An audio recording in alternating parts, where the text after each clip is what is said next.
The Virginia Cable Telecommunications Association and your local cable provider presents Cable Reports.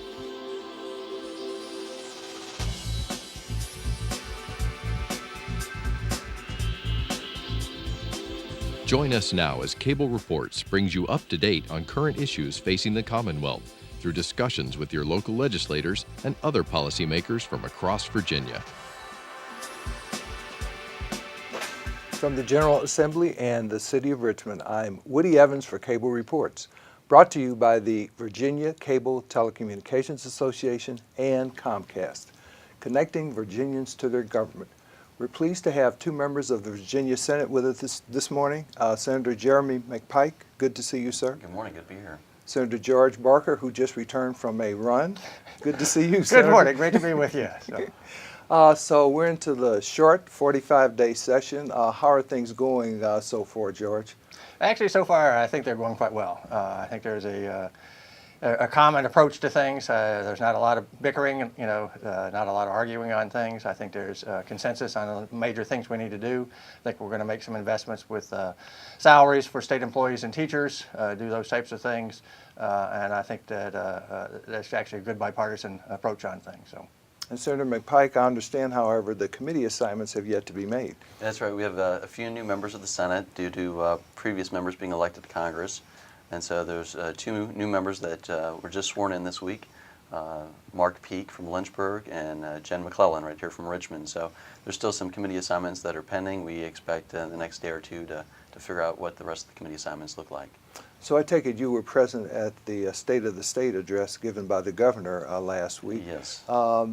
Tell us a little bit about his remarks and how that fits into your agenda. Well, you heard the governor speak to several key things on the economic and jobs initiatives. I mean, he has been working tirelessly around the Commonwealth and around the globe, bringing new investment, record levels of investment to the Commonwealth. And that fits in with a bill I'm carrying this year on a veteran entrepreneur grant program. And we have roughly 800,000 veterans here in Virginia. It's to assist those who are looking to start up new businesses, provide them training and the guidance to do that. So we have some great assets here, and we need to leverage those to make sure that we start to remove our dependency off of federal spending, especially with some additional sequestration or potential cuts coming. So, to what extent is that sequestration a concern of yours, Senator? Well, sequestration is obviously a big concern. Actually, when Governor McAuliffe came in, and the sequestration had just happened back in 2013, when he was right before he was elected, and it did a number on our economy. In fiscal 2014, our general fund revenues actually declined from the previous year. Declined? Yeah, it actually went down strictly because of sequestration. The country's economy was doing great. 48 states had things heading up, and it was 48 states, and it was D.C., Maryland, Virginia, and Alaska that had declines, all because of sequestration. If we get another hit in October of this year, which is certainly possible, it's on the books for right now, hopefully that will be changed by Congress, but if we get that again, it's going to do a number on us again. What has been great, as Senator McPike talked about, is that Governor McAuliffe has done a great job of helping build our economy back up. And we've diversified the economy so we're less dependent upon the federal government than we used to be.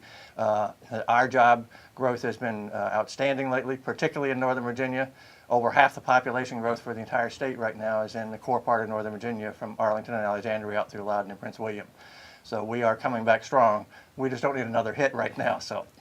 One of the fields that is quickly developing is cybersecurity. Yes. And as I recall, the governor talked about the need to train people even with high school degrees so that they can migrate towards those jobs. Talk to us about that.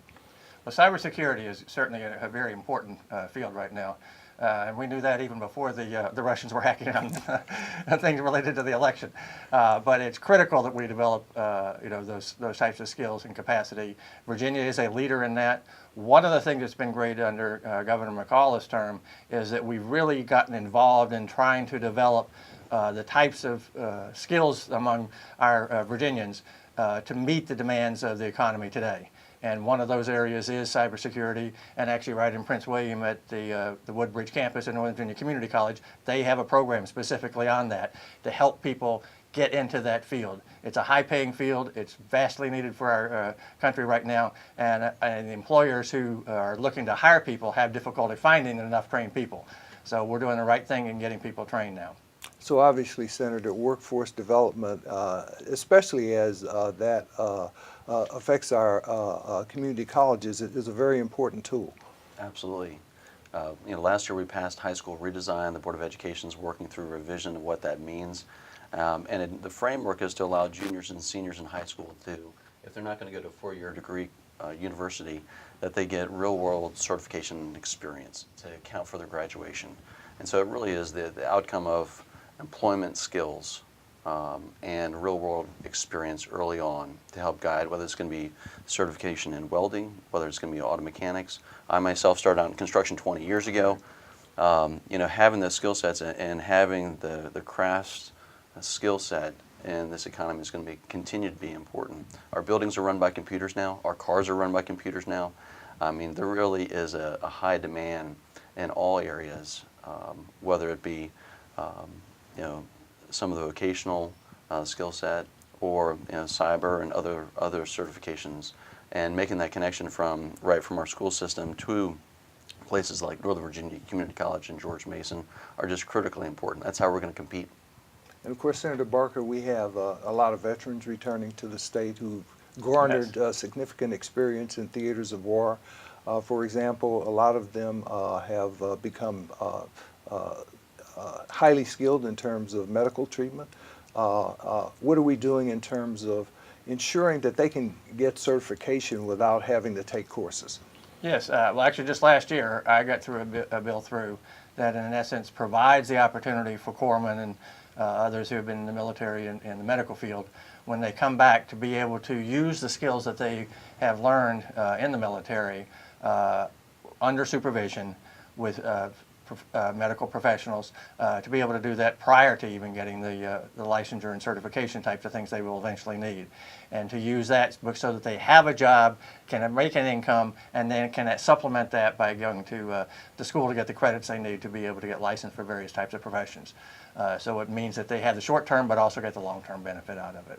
So what's happening in terms of K through 12 funding? I know last year that it was held harmless, so to speak, although we're still behind, frankly. Yes. But what's going to happen this year, in your opinion? Well, we're going to make some additional modest investments towards that.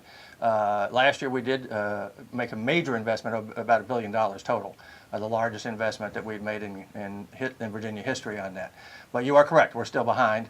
We're behind in terms of total funding of our schools. We're behind in Northern Virginia in funding the higher cost, what's called cost to compete in Northern Virginia. We did make some progress on that last year, but we still have not closed that gap.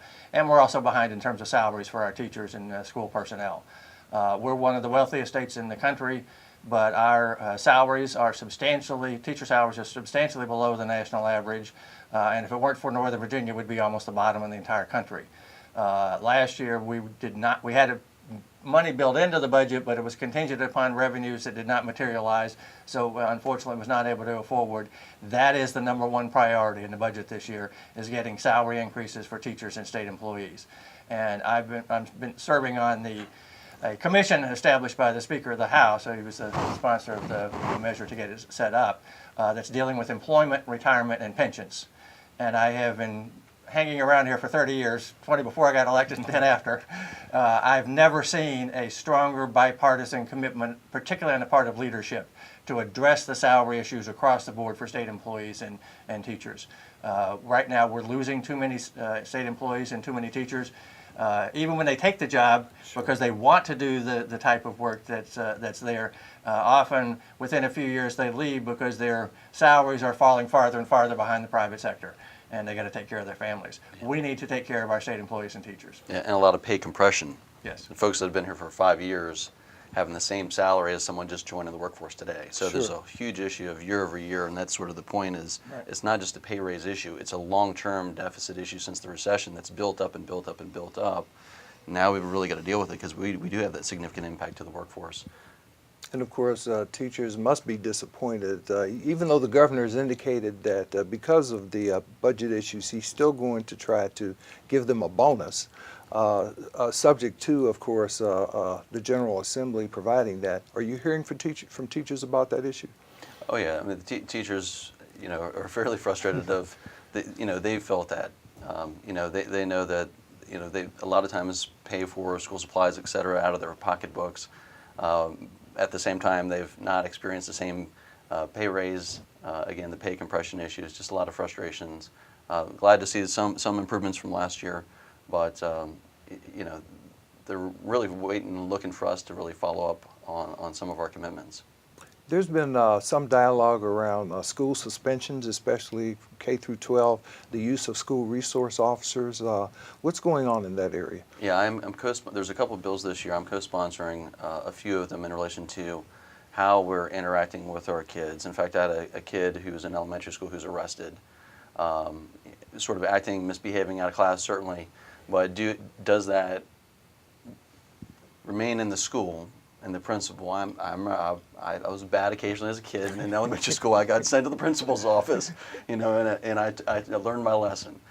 And there seems to be a shift in terms of where those responsibilities are and lie. Certainly, if a kid has a violent, offense, there needs to be a different police action.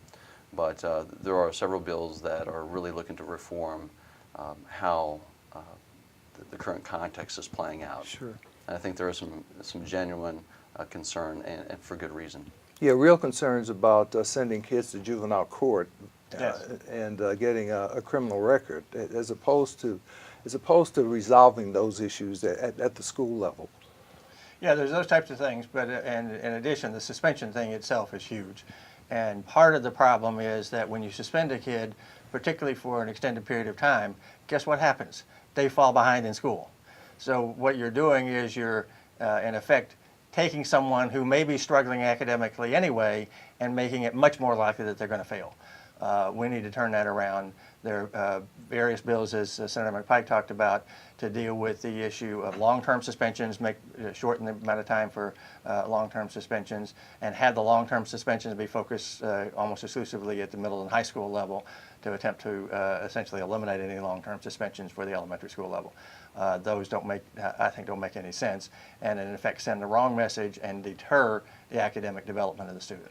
Now, in terms of academic development, how are the reforms being implemented in terms of the standards of learning? Well, Senator McPike can talk about that because he's on the committee that's doing that, so I'll turn that over to him right now. So. Well, we have a number of follow-up items this summer and into this fall. We have some pending discussions with the committee on reforming the high school.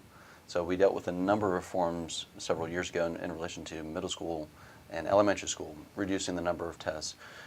This year we focused on the research and how to reform some of the testing frameworks. So we're looking at right now 9 SOL tests, trying to get down to about 5. It might be 5 or 6. We're still working through some of the details, but we made significant progress in terms of how to align some of the testing, how not to duplicate certain subject areas if they can count, and also if there are different credit tests that kids are already taking, that those can also apply.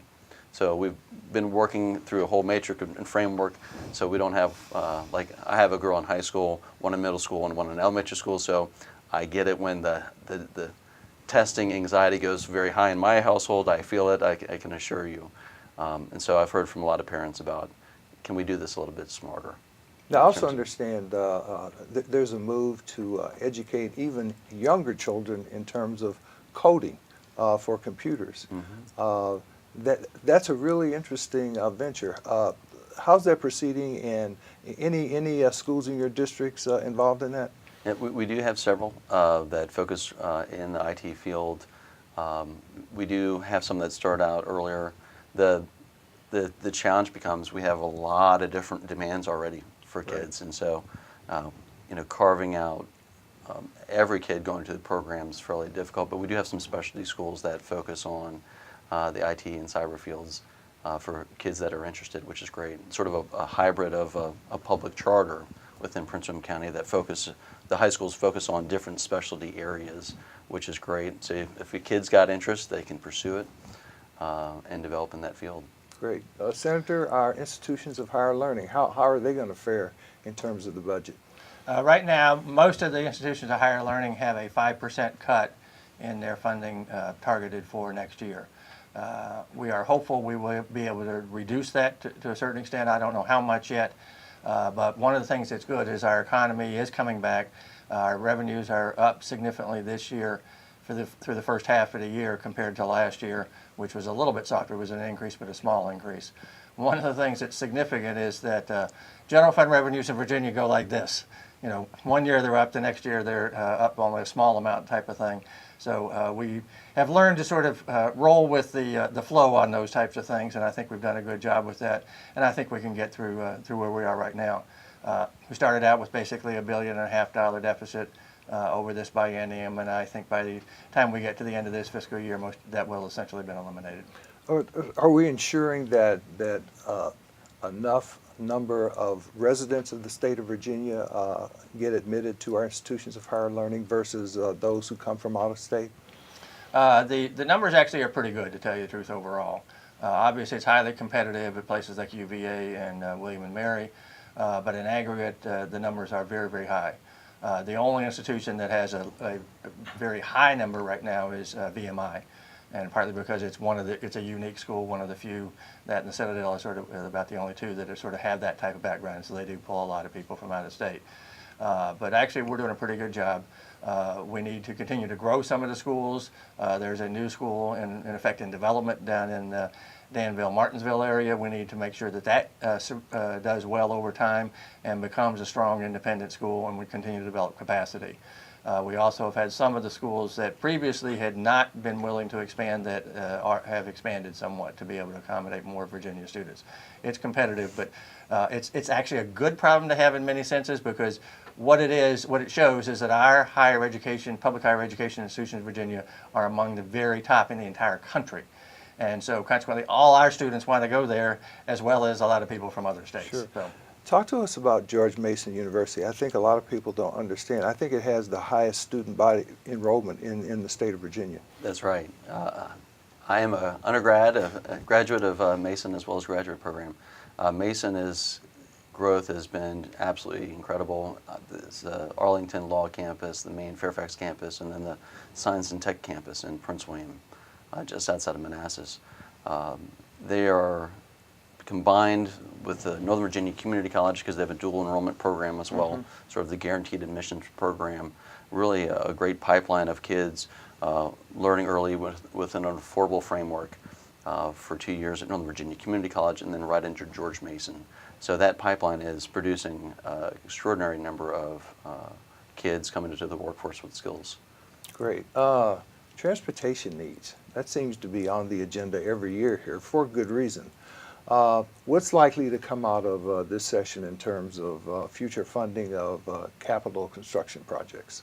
Well, we made the major investment in 2013. We're reaping the benefits of it now. I participated recently in a tour around Northern Virginia that looked at some of the sites, and it's amazing what's happening and the investment that we are now able to make. Talk to us about some of those specifics. Well, the specifics, I mean, we have the expansion of the Silver Line that's going, is already out to the edge of Reston, is now going out into Loudoun County all the way out to Ashburn. That will provide tremendous additional capacity. What we have to figure out long term is what we do about another crossing, either over or under the Potomac River, because we're getting bottlenecks already at Roslyn and that area in there to go into D.C. But we have tremendously expanded that capacity. VRE is expanding. We're looking at additional options to expand VRE in Prince William County right now. So we have a couple of those on the table. We have additional bus capacity that's operating now, and with the development of more of the HOV and hot lanes types of things, the fast lanes, express lanes, that we're able to move a lot more people with, in those capacities. So we have a lot of transit things that are going well. One of the bills I'm carrying this year is to set up a Metro Safety Commission to deal with the safety issues that we've had with Metro. It's a joint thing between Maryland, D.C., and Virginia. We all three have to pass the same bill, so I think we are going to be able to do. We've been working a good bit over the past year and a half to build into doing this, to be able to ensure that there's proper oversight of Metro and that we deal with the problems that Metro's had. We have, I think, all indications are that the current general manager at Metro is doing a fantastic job addressing problems, many of which had been languishing for years. And I think over time we will have a highly functioning system there. Again, that will benefit us tremendously. At one time, over 90% of the operating costs of the Metro Rail system were borne by the passengers. The fares that were paid, because the system was operating so well and it was popular and we had good ridership. The system's not been operating as well and we've lost ridership, but we, I think, are on the track to rebuild that. You have a pet project dealing with express lanes, I understand. Yeah, this past year became clear when you begin to enter in the hot lanes, there's typically a sign of the price because it's variable pricing. And so commuters really have to guess in terms of the traffic flow. Is it going to take me 10 minutes for this 10 miles, or is it going to be a half hour? And people sort of have to gauge based on the pricing. So I don't know if everyone's experienced it, but you really just don't know what you're buying. You don't. And so I know. we've experienced a number of times where there's either been an accident or maintenance going on and the prices go up because the traffic flow is slowed down. And so, how do you judge whether $8 are good or bad, or $15 or $20? And just a few weeks ago, it was up to $30. Yeah, And I think there was a VDOT VDOT salt truck. Yeah, there was a truck that was salting and preparing for ice. And so if you have a parent that's going home to try to pick up their kid for childcare, and maybe they're late from work and they're trying to get there before paying the premium and overtime fee for their kid staying late, then they pay the $30 because they think maybe I'll get there to save that money, Right. but they get double whammied. And so it really is to help to inform and require that as we build out these new hot lane facilities, that they tell people if there's a delay. We have to have a consumer choice involved, and right now we don't have that. We're sort of guessing. Any other public-private partnerships in the offing? There certainly are some that may be, and actually the 66 project that we're in the process of just getting started on right now is a phenomenal project. It's one that if we had developed it ourselves, it looked like it was going to cost us a substantial amount of money. It was also going to almost be cost prohibitive.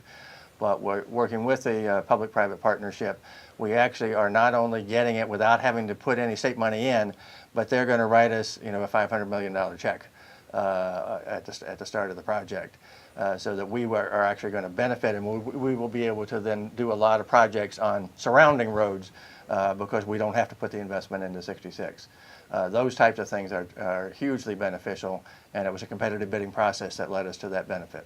New technologies put the General Assembly, not only here but everywhere, including nationally, in the back seat, so to speak. Last year we had Uber, Lyft. You had to come up with rules of the road for them. This year you're still dealing with Airbnb. How's that going? Well, I think over the next couple of years, we, as the General Assembly, are really going to have to take a look at a wider range of sort of economic changing issues, whether it's autonomous vehicle that truly become subscription based. I think there's a lot of things like this are sort of changing up various markets, and they also change up our revenue structure, which I think over the next 5 years we're really going to have to think about, whether it's Airbnb, whether it's subscription vehicles or sort of self-driving, and what does that mean for local property tax? What does that mean for many different aspects, as well as obviously the gas tax, and in other words, the fuel efficiency continues to drive up, driving consumption of gasoline down. That has a continued large impact, to the Commonwealth. So we're going to have to, I think, really study as this change occurs over the next couple of years. As I recall, the Senate Majority Leader wasn't real happy with Airbnb last year. We'll see how that turns out.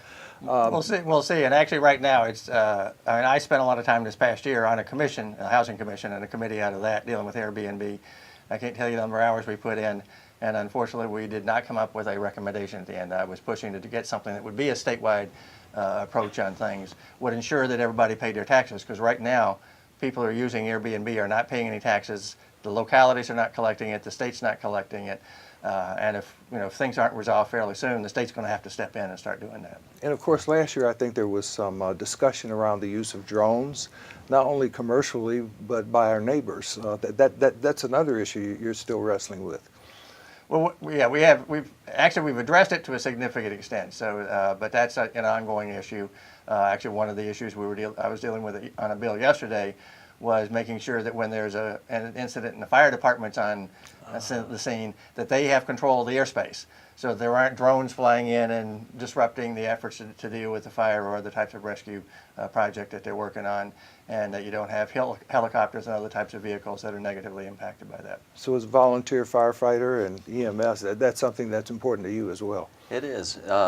Years ago, the Lynchburg train fire derailment, I think 3-4 years ago, actually had a drone footage which could have assisted the incident commander. And so we allowed for a framework where if there's agreements that are already set up, that private users can actually help and assist, but there has to be that agreement in place. We don't want interference from outside. All of a sudden there's a unmanned system that's all of a sudden in our fire scene, or in a hazmat incident, or a cloud of gas. I mean, any number of incidents that could be a very bad thing. So it needs to be coordinated where it's appropriate. Another passion of yours, turning to a different subject, is redistricting. Yes. And the creation of an independent commission to deal with that as opposed to the politicians. Is it likely to pass this year? I don't think it's likely to pass, but it doesn't mean we won't be talking about it again. I have a bill in, and my bill would basically say we set up a redistricting commission that helps to develop a system and sets it so that half of the districts are more Democratic than the state as a whole, half are more Republican than the state as a whole, and you try to make them more competitive. I think that's what people want. They want to have choices there and not be in a situation, which is what we have now, and is actually the norm across most of the country right now, that by and large, you could tell years in advance which party is going to win that seat. It's not really that competitive in most situations. Actually, Washington State implemented that in the 1990s, and the only problem they had was the congressional delegation complained because they all kept losing their seats. They had 12 losses, 12 seats that split parties, and only 9 districts in less than 10 years. So if you do it right, you can actually impact it and give voters a choice, and that's what I think needs to happen. I take it, though, that's a very difficult proposition to convince members that they should give up their power, so to speak. Well, it's important, and I've told people, I think you look in longevity, and I look to the things that I can tell my 3 girls. I think that's one of the things I'd be prouder of if we can pass that. And I think people need to look to the long-term and the long-term legacy of what they're providing Virginians, and I think that's one of them. Great. Thank you both for being here. Certainly. Senator George Barker, Senator Jerry McPike. Good to see you.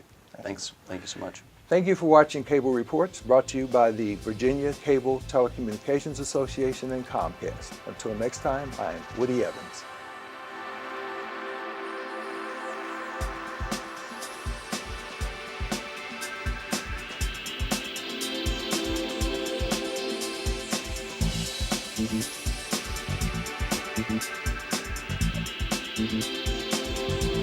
Mm-hmm.